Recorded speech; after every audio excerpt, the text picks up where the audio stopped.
I can't tell you how many crappy emails that appear in my inbox from agencies looking to put clients on my podcast.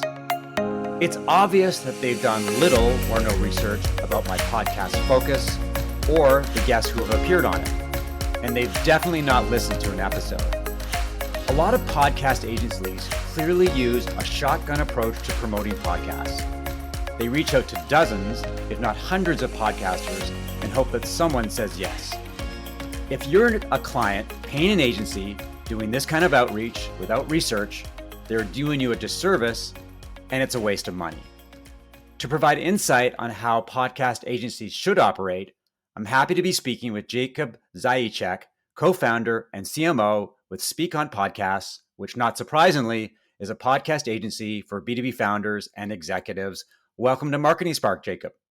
Mark, so happy to be here, and thanks a lot for pronouncing my name correctly. That was a bit of a challenge, but we got it. Let's start by telling me about Speak On Podcasts. How long has the company been around for? And as I mentioned, you do serve B2B founders and executives, so get a little more specific about that and your target audience. Sure. So we're in business for a little over 2 years, and since then we've booked almost 2,000 interviews, mostly for B2B founders and executives. And we work with subject matter experts from B2B brands like Gong, Paddle, Hopin, Genesis.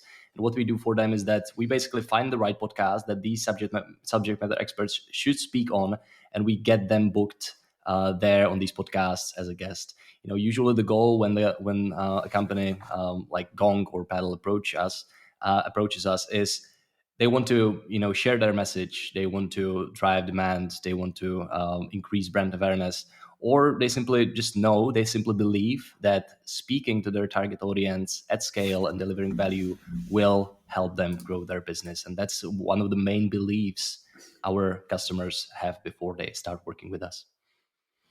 So you started the company just after COVID arrived. What was that like to start a business at a time when there was a lot of economic volatility? And I suspect this was before everybody realized that the B2B SaaS, B2B ecosystems would actually thrive during COVID as a lot of companies embraced digital transformation.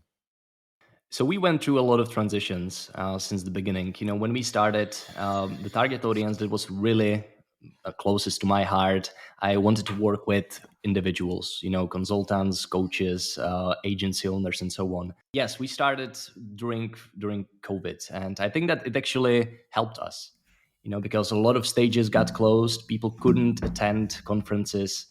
Podcasts were actually the first and obvious choice that people start thinking about. What can we do? Where can we allocate this budget that we would normally spend on speaking on stages and going to conferences? So there were actually a lot of people, approaching us to learn a little bit more about how they can leverage podcasts. The transition into B2B SaaS happened a little bit later when we started growing as an agency, and of course the overheads and expenses started to grow. So we needed to think about how we can reposition our service. We can actually increase the price and actually increase the quality as well. So we needed to obviously go more upmarket and target bigger brands that see the value and can actually afford our service. So we are now currently serving pretty much exclusively B2B SaaS brands that already have that belief that speaking on podcasts or having a podcasting strategy will help them. Sounds good. And it's good to hear that you've been successful amid interesting times, to say the least. Before we dive into the world of podcast agencies, I'd like to take a step back and get your thoughts on the B2B podcast landscape. Now, given the economic times that we're in and the focus on driving leads, which seems to be an obsession for a lot of B2B SaaS companies, are companies still exploring podcasts, or has that changed? It's an interesting question because I think that you and I we both work and we are in that podcast bubble. I book people on podcasts. You run your own podcast, and we follow creators like Chris Walker and people who are already like paving the way for podcasting. So it almost feels that all B2B brands are talking about podcasting and have some sort of podcasting strategy, but I'm seeing that it's still not the case, So I think that we are actually still quite early in the game. And just a quick anecdote, one of my daily routines is that I always want to interact with some our ideal customers on LinkedIn. In Sales Navigator, I have a list of people I want to interact with: head of demand gen, CMOs, VPs of marketing, and so on. Most of the stuff they post, it's about events, it's about conferences, it's about press releases, and maybe just one out of 20 is about podcasts. This is an interesting podcast. I appeared on this podcast. It's still not that frequent. Most B2B brands, I think, are still not fully considering and realizing podcasting as a viable strategy. But I think that it's definitely going to the right direction. As I mentioned, there are brands that are and creators that are paving the way of podcasting, and that are talking about it as a great channel to learn a little bit more about your target audience, to generate tons of content, and really become that brand that is top of mind in your category. So I think it's going to the direction, and I still think that we are actually quite early in the process. Well, that leads perfectly into my next question. Many CEOs and entrepreneurs have a hard time seeing the benefits of a podcast. They're very KPI focused, especially in B2B SaaS. So the metrics for them for a podcast would be downloads, streams, and subscribers. And as you mentioned, the benefits are actually quite different when you think about thought leadership, brand awareness, the ability to take a podcast and extract a tremendous amount of content from it. How do marketers show CEOs and entrepreneurs the way to the promised land? How do they convince them, or at least educate them about the fact that a podcast is more than looking at the number of downloads? And in some respects, do you think that podcasts are a leap of faith for many business leaders? I think in general, like the whole mindset around considering podcasts as a strategy and measuring podcast ROI really needs to change. I think that many CEOs and entrepreneurs, they have unrealistic expectations about when they can actually see the results.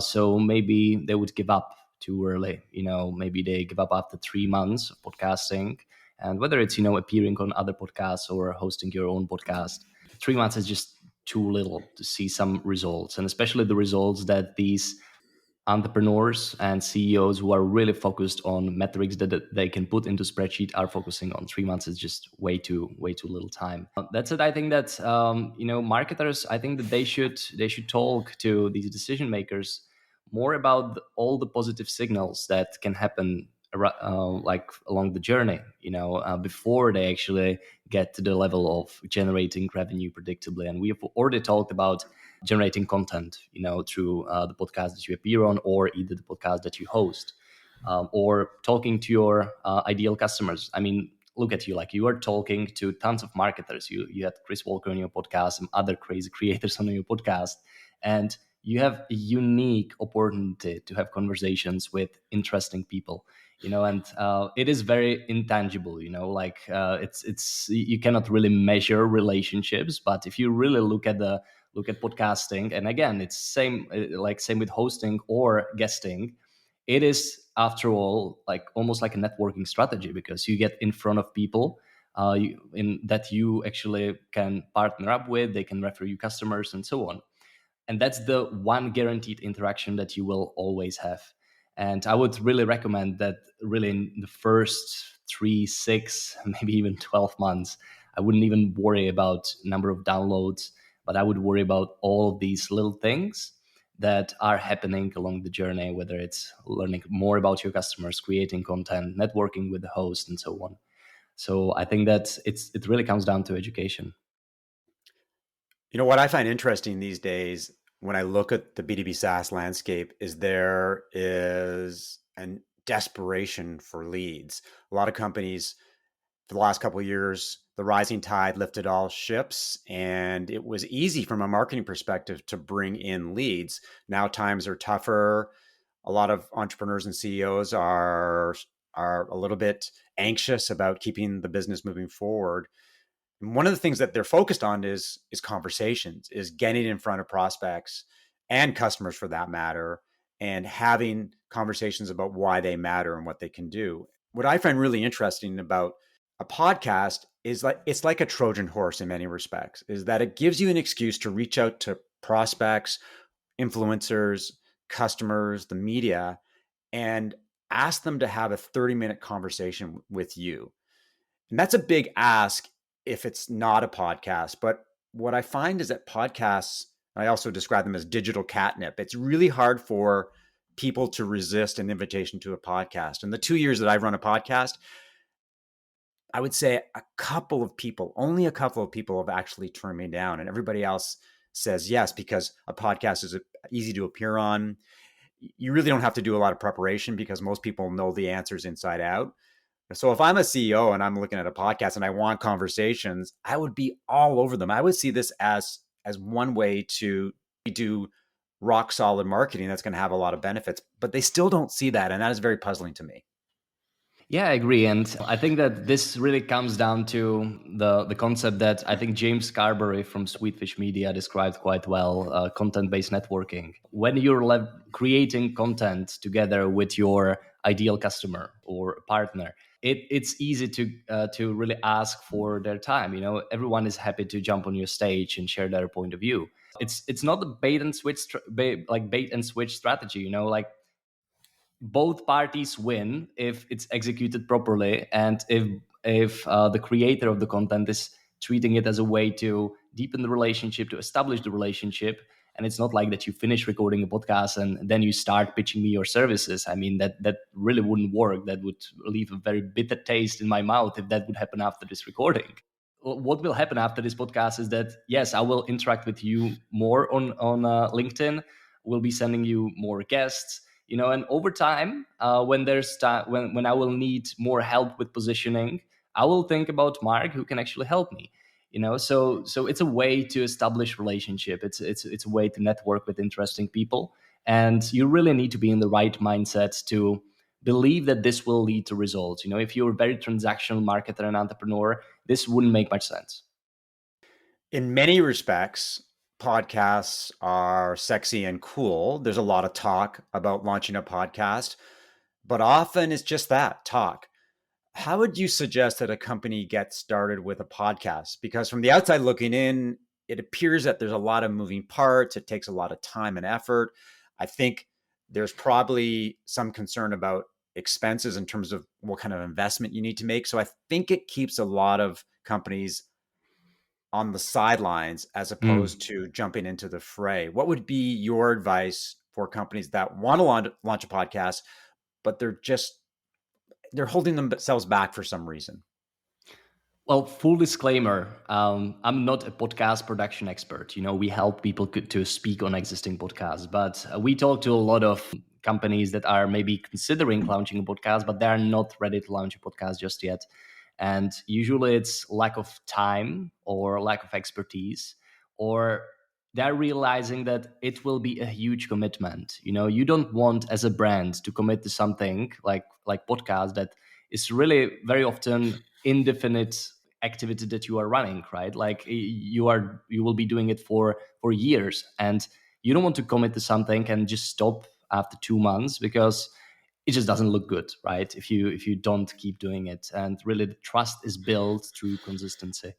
But if there's a B2B brand that is considering launching a podcast, I think that the first step would really be to choose like what you want to talk about and what will be your unique point of view. And then like choosing the right subject matter expert that can represent you. And fun fact, it doesn't have to be your CEO. You know, if there's someone else in your company that understands your target audience more than your CEO, maybe they worked in the industry, then they might be better host for that podcast. And I heard about companies that are actually hiring people externally to host their podcast because they simply don't have so deep like industry knowledge that they would speak on a level with very like often technical terms with their buyers. So I think that it's about finding your point of view, finding your topic, finding your little space in the market, and then having the right host that can actually commit to it and keep doing it for a very, very, very long time.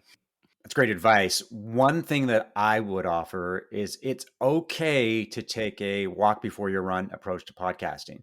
So a lot of people may look at a podcast and think I have to do one every single week.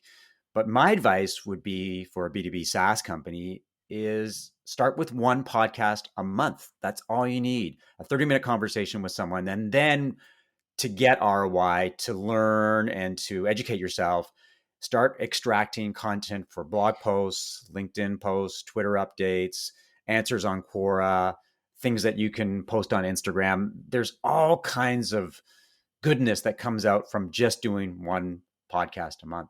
One final question before we get into the podcast agency ecosystem. What do you see as the biggest mistakes that companies make with podcasting?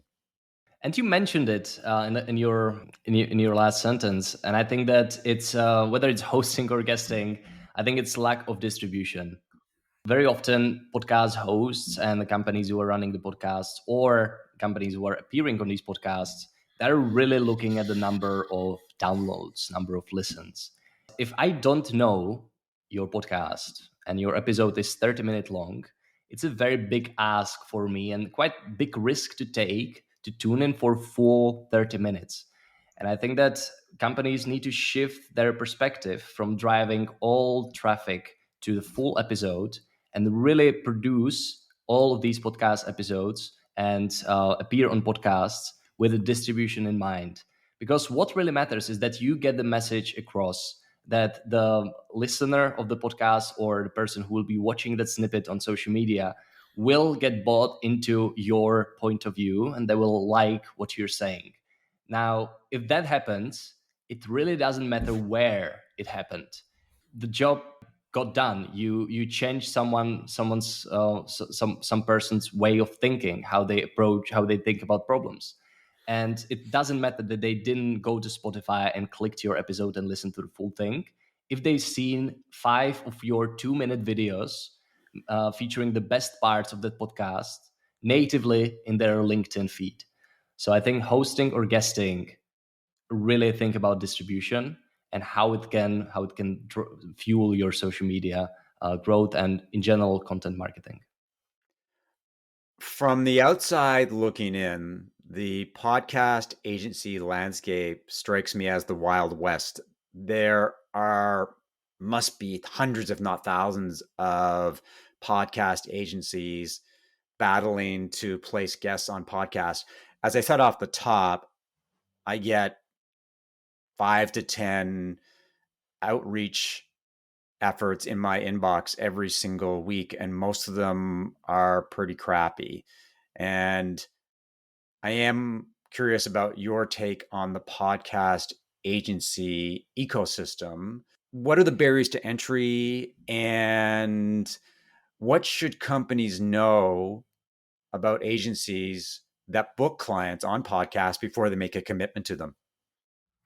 I think barriers of entry are super low, and that's why it might seem that there are actually a lot of players who are doing it, a lot of consultants, a lot of agencies who are doing it. Now, there are not like so many agencies. Definitely, there are way more podcast production agencies than podcast guest booking agencies. But there are a lot of them, and because many of them really take that spray and pray approach. From a podcast host perspective, I can understand how that it feels that there are like thousands of people who are doing this thing. But the truth is quite different. There are not so many podcast booking agencies, and there are even less podcast booking agencies who are doing it well. I have a lot of conversations with podcast hosts, and usually they're saying the same things as you are saying. If you produce one podcast a week and your podcast is like, let's say, quite successful, you get thousands and thousands of listens, people are interacting on social media. Let's say that 50 people reach out to you during the week. You can only accept one person from all these people who reach out to you, because 52 episodes a year if you have a weekly podcast. When you are working with a podcast booking agency, the outcome is usually the same. It's booked podcast interview, but the price for booked podcast interview is very different. It can start from like $200 per booked podcast interview, and it can go more than $1,000 for one podcast interview booked. And there are a lot of factors that go into this pricing, and if you're on a cheaper side, you are really paying just for the placement, and the quality of the podcast and the relevance of the podcast is questionable. These agencies, they very often want to hit the target, and they don't care about, almost like, if the podcast is like super relevant to you. So for example, if you want to reach demand generation marketers, they might reach out to marketing podcasts, but that might be too broad, right? And there might be like B2C marketers, right? And people who are not really relevant for you and for your business. So on paper, they are reaching out to marketing podcasts, but in reality, it's not serving your brand. So when you're on the cheaper side, the relevancy is not always, or relevancy of the podcast is not so always so good. Then there's coaching. Speaking of podcasts is still, for many people, something completely new, and you need to actually be a good guest to make sure that people actually keep listening. The host will go the extra mile to promote it, and so on. So some agencies offer coaching, some don't, and hence the price is different. Then of course, like level of support. Some agencies will just connect you with the host, and they tell you handle everything on your side, between two of you. Some agencies will handle everything for you, so you just show up and speak. Yeah, there are some additional services like content repurposing and so on that can influence the price as well. So there are a lot of things that go into choosing the right agency, but those are the main things that I would say influence the cost. If I have a podcast and I'm looking for an agency because I need to appear on the right podcast at the right time for brand awareness, lead generation, content marketing, how do I figure out which agency is the best fit? There's so many options out there, and it can be hard from the outside looking in to figure out that this agency is successful and has the right network of podcasters versus another agency. So, from a research perspective, how do I narrow down my choice, and how do I know I'm making the right choice?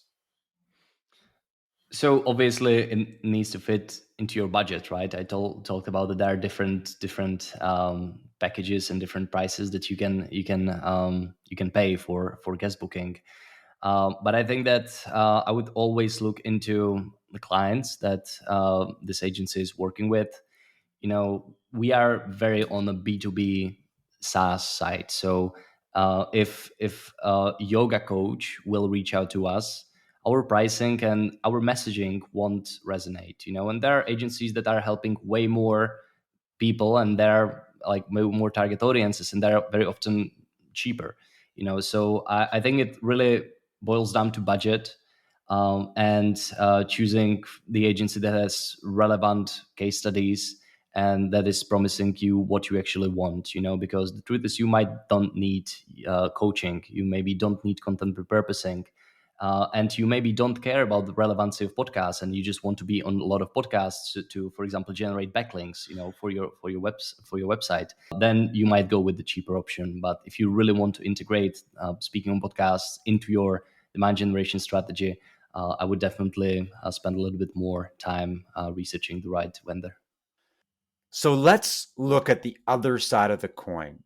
As someone who receives a lot of inbound email from podcast agencies, providing with some advice on how I can tell whether the agency has done its homework, whether it knows my podcast and has at least listened to one episode, whether it understands the focus, and whether the guest is a good fit. Because in many cases, it seems like they're sending out a template and they simply put my name in the box and hope that the one size fits all outreach strategy is going to work. And I feel that I can tell immediately that this is the case. I can tell that they really haven't put their homework in. And the reality is, and this is a sad reality for their clients, is I'll hit delete extremely quickly. I won't even bother to respond to them and say, sorry, it's not a good fit, because it just takes time and they haven't done enough effort for me to actually put an effort in return. So, what are your thoughts on how a podcaster can tell if an agency knows its stuff and it's serving its clients in the right way? I think, Mark, you as a podcast host, you really have an unfair advantage because you have a very like insider look into how these agencies actually craft their pitches, because they literally land in your inbox. So if you are considering, speaking on podcasts, I would really look into the pitches that you've accepted. So if you receive pitches from some agency that you regularly, accept guests from, then this agency would probably be the right fit to represent you as well, because they go the extra mile. So they pass your immediate delete filter, and you actually accept their guest on your show. So I think that that would be one thing that I would definitely look into when if I would be you and I would consider appearing on podcasts. Now, most brands, most marketers don't have this luxury, right? They don't run a podcast, so they cannot make a decision this way.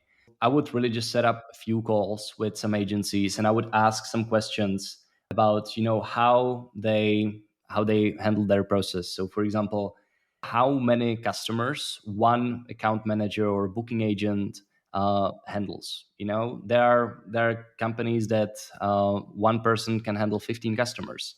At Speak on Podcast, one person handles like 4 to 5 people maximum. And we designed it this way because we want to provide that experience that people actually feel that they are taken care of. Then I would also ask about how they evaluate podcast opportunities. How they evaluate if the podcast is the right fit. And very often they might tell you one metric, for example, number of reviews on Apple Podcasts, or global rank on Listen Notes. And if they tell you just one metric, run. It's impossible to evaluate a podcast opportunity based on just one metric, and we really look into tons of different metrics to say if this is a relevant opportunity for our customer. Hence, only 4 to 5 customers per booking agent, because there are a lot of like background work that needs to be done in order to find the best opportunities. And usually, because we do such a good job when it comes to researching and drafting emails, we establish relationships with podcast hosts over time because they like our approach, and then it's easier to book interviews for the second time. So if the agency that you are considering can actually share some testimonials from podcast hosts that they're complementing their podcast outreach and so on, that's quite a good indicator that this agency is doing a good job as well. When a company is interested in appearing on podcasts, they realize that being a guest is a good thing for lots of different reasons. They want to get their VP marketing or the CEO or the head of sales on a podcast.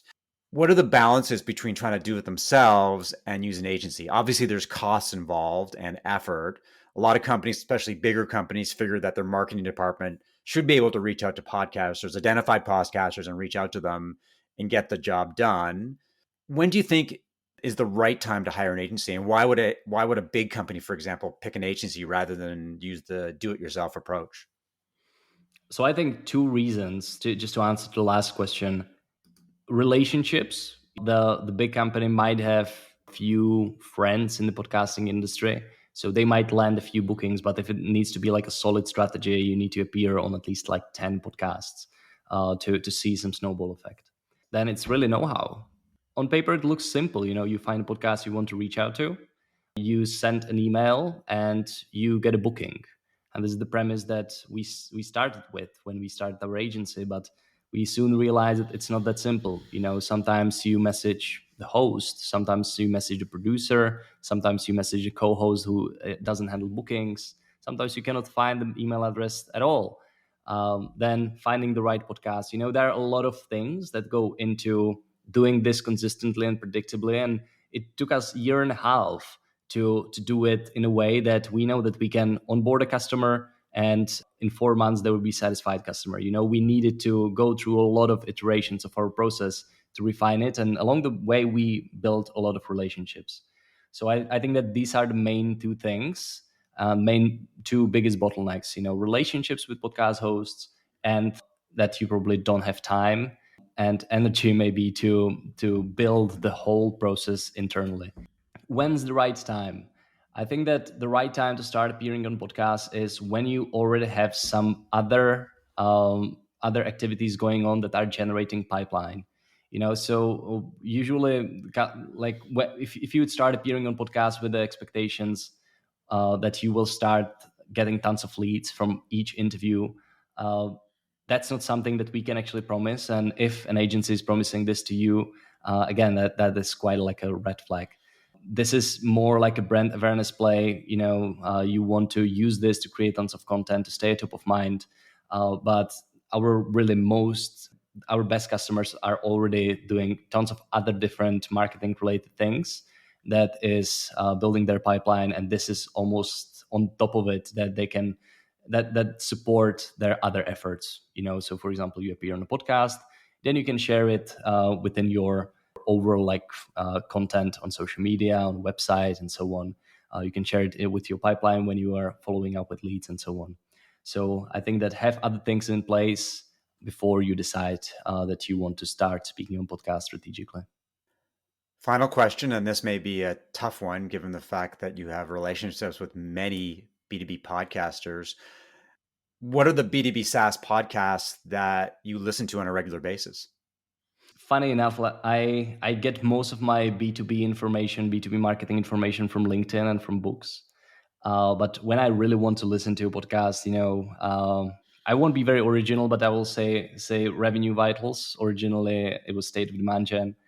B2B Growth by Team at Sweetfish, and I think that's it really. And I sometimes tune into your podcast as well. But the thing is that Revenue Vitals, that's very often about one area of demand generation.